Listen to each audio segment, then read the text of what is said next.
Buenas tardes, todólogos. Bienvenido a este nuevo ciclo de Antropoqué. En esta semana les voy a traer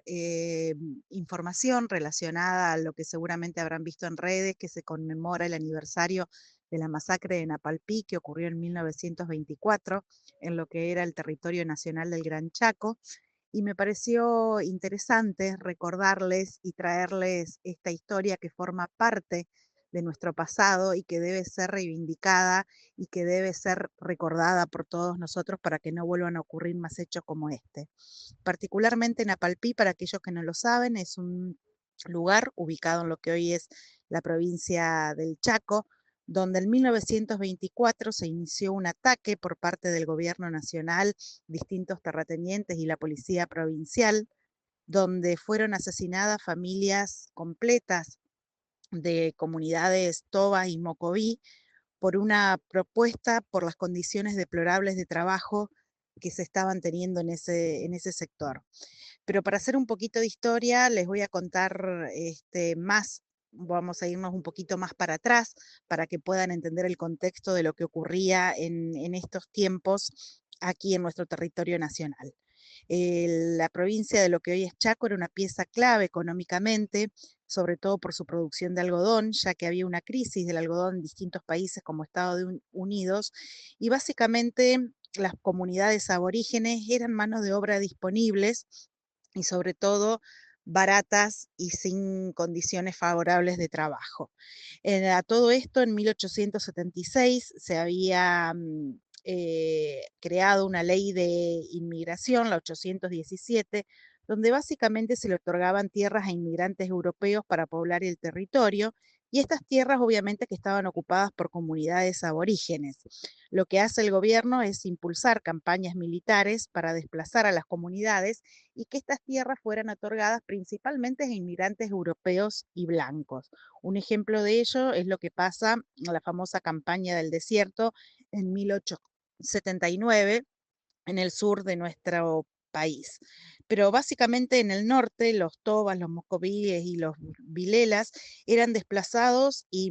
reubicados en zonas controladas por el Estado, donde básicamente la opción era civilizarlos, evangelizarlos, pero al mismo tiempo vincularlos al trabajo forzado en reducciones controladas por el Estado y por administradores locales, ¿no? Esta rutina estricta de las que participaban las comunidades aborígenes en estas reducciones pretendía ser un modelo disciplinario, y Napalpí se crea en 1911 específicamente.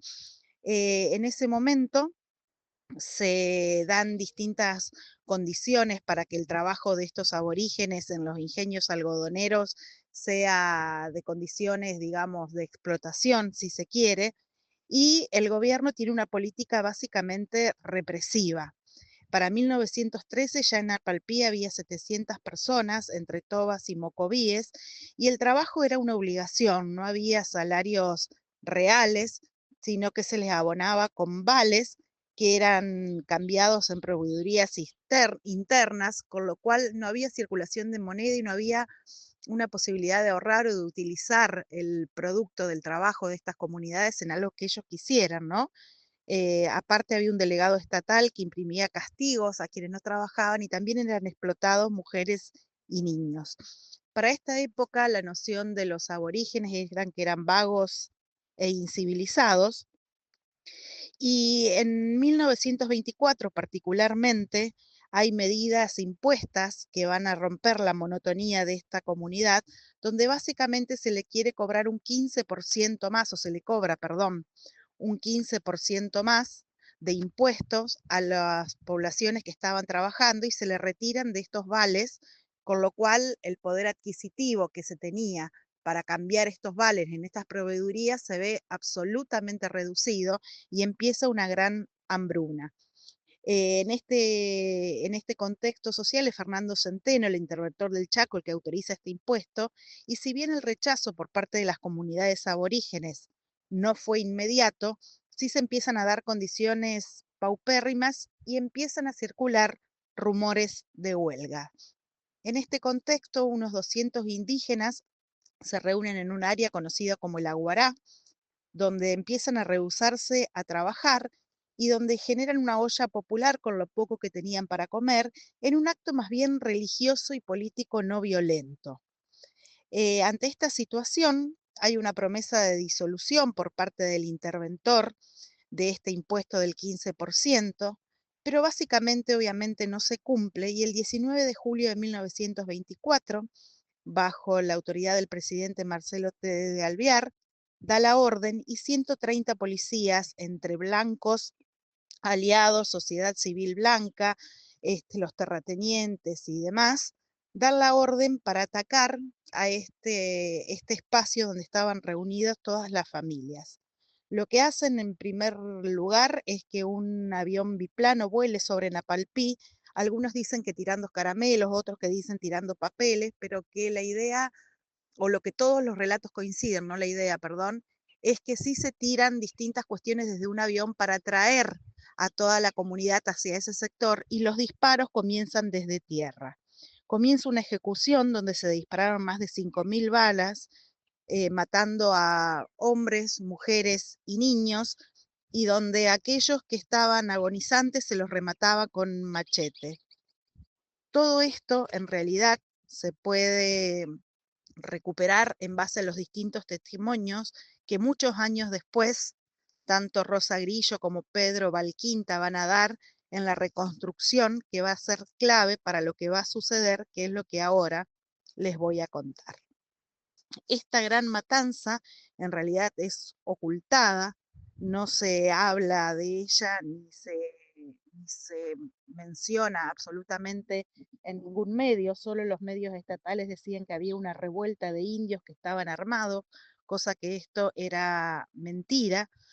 Y recién, no se sabe el número, recién, perdón, a partir de los finales de los años 90 y a principios de los 2000, se puede empezar a recrear cuáles fueron los hechos que ocurrieron y cuáles fueron el número exacto de muertos. Los medios locales hablaban de 2 víctimas, de 10, de 12, pero en realidad el estudio que realizó el equipo argentino de antropología forense confirmó que se trataron de 400 a 500 víctimas e inclusive hay la sospecha de que pueden ser muchísimas más. Siempre hubo una ronda de silencio y miedo en relación a lo que había pasado en Apalpí. Los sobrevivientes siguieron viviendo en esta reducción, pero solamente lo que había ocurrido se transmitió de generación en generación a través de los relatos orales. En el discurso oficial se habló de un enfrentamiento de revoltosos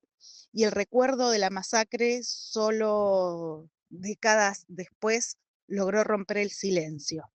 Recién, como les comentaba, en el año 2000, a través del relevamiento de Juan Chico y su trabajo de campo, hablando con distintos sobrevivientes, particularmente con Melitón Enrique, que fue una de las sobrevivientes, logra reconstruir qué es lo que había pasado, entrevista también a Rosa Grillo y a Pedro Valquinta, que son claves para la reconstrucción de los hechos.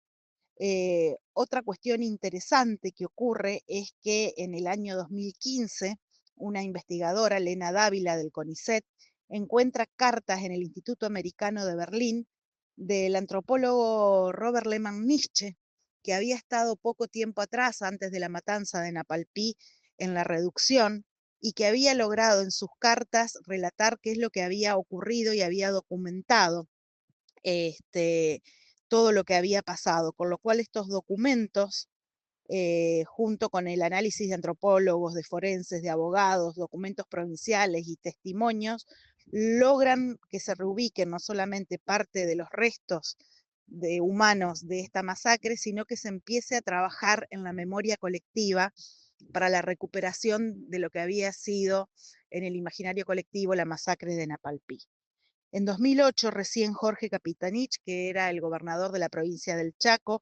pide disculpas en un acto público, pero no se abre ninguna causa y esto queda meramente como un hecho simbólico. Muchos años después, en el año 2014, el Ministerio Público Fiscal abre la causa y se realiza un juicio más que nada por la verdad, porque ya todos los implicados en esta matanza en realidad habían fallecido y no se podía tener una condena para ellos, pero sí se aplica este juicio para la verdad con el reconocimiento de todos los testimonios de esos sobrevivientes y en el año recién 2022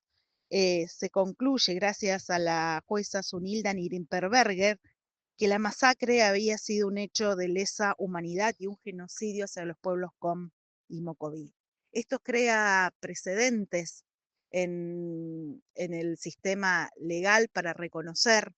que distintos hechos que luego ocurrieron también en Argentina, como la masacre del sitio Bomba en 1947, que fue otra masacre perpetrada también sobre pueblos originarios, se empiecen a investigar y empiecen a quedar en la memoria colectiva. La sentencia fue traducida a las distintas lenguas originarias y se acordó de que este hecho fuera incluido en la currícula de las escuelas argentinas. También se creó un sitio de memoria y el 19 de julio se instaura como Día Nacional de la Memoria Napalpí. Este suceso que ocurrió aquí en nuestro territorio argentino no hace mucho, es uno de los sucesos más tristes que tenemos hacia los pueblos originarios y es fundamental recopilarlo y traerlo de vuelta desde la memoria colectiva para que estos hechos no solamente nos vuelvan a ocurrir, sino también para rescatarlos del olvido. Espero que les haya gustado este nuevo ciclo. Le vamos a dejar 2 links de distintos documentales que son muy interesantes para aquellos que quieran saber más y nos encontramos en el próximo ciclo de Antropoqué.